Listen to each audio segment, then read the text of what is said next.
Hannity, Europe is on edge tonight after a deadly terrorist attack that rocked the city of Brussels earlier today. During a speech in, yes, Havana, Cuba, the president had a chance to make a bold statement condemning the bombings.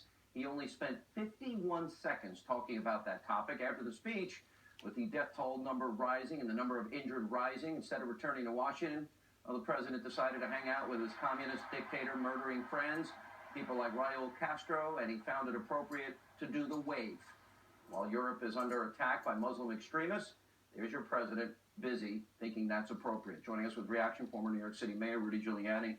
I don't even know what to say to that. Honestly, it is a national embarrassment and disgrace, but I'll get your thoughts. Well, it absolutely is a disgrace.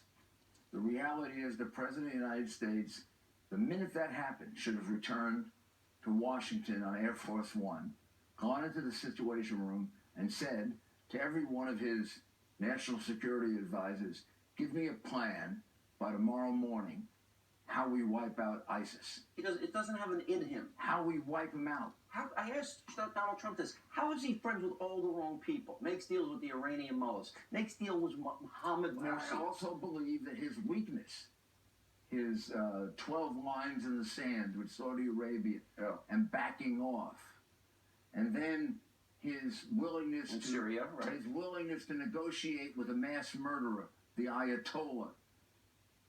These are the things that make them bolder. And we've been attacked in the United States. San Bernardino, Fort Hood. Wait a minute, that was workplace violence. You gotta get that right, Mr. Mayor. Workplace violence. Yeah. This is absurd. They take advantage of our weakness. The two biggest issues that worry me is the president, even though James Clapper, you know James Comey, you know General John Allen, all warning ISIS will infiltrate the refugee population. He's insisting on putting Americans' lives in jeopardy and taking a chance with Americans' lives. Well, that is completely irrational. 100% irrational. We should not let anybody who has any possible, even arguable connection to them into the United States. But more importantly than that, we should have a plan to wipe them out. We don't. We should wipe ISIS off the face of the earth. Let me bring politics into this, because I agree with what Donald Trump said. If I had access to the so-called mastermind, he's right, he's an evil guy. We had the guy, this was in retaliation to his arrest last Friday. So there are obviously cells all throughout Europe, and he has the information about where these people are.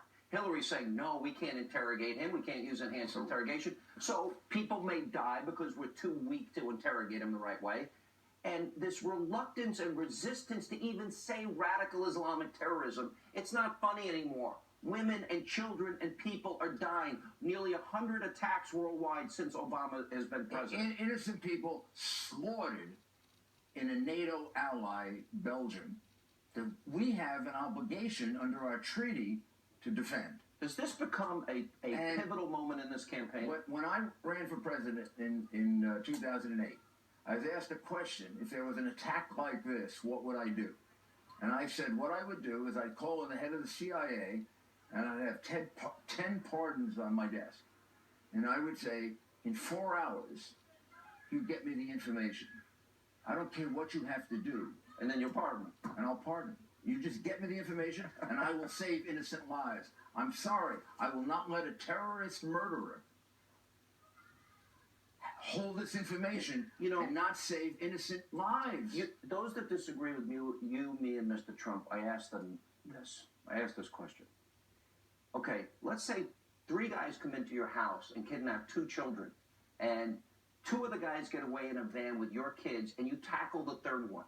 Is there anything I'm not going to do? Yeah, absolutely nothing. To get the information about where my kids are? Nothing. I will break every law. And when you put your hand down on the Bible and you swear to protect the people of the United States, that's what you swear to do for all the people of the United States, not just your children. Is this going to be a pivotal moment in this campaign? I believe it is. The divide between Hillary and... We need a president who can protect us and our allies. Belgium is an ally of the United States. France is an ally of the United States. We are offering them no leadership.